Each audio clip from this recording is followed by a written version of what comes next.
The Daleville Public Library is looking to expand its services with the help of grant funding. Yeah, Kinsley, the library was awarded the Library Services and Technology Act Collection Development Grant, with the city of Daleville contributing to that funding. Now with this, the library will develop hands-on resources and workshops to better serve the community, whether it be through a sewing class or workshops on starting a business and getting out of debt.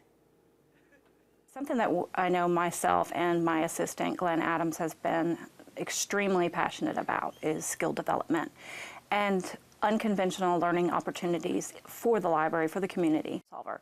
And ultimately, your goal is to have everyone be that sort of problem solver. How can I make my own life better? Horn is especially thankful to the city for pitching in on this effort.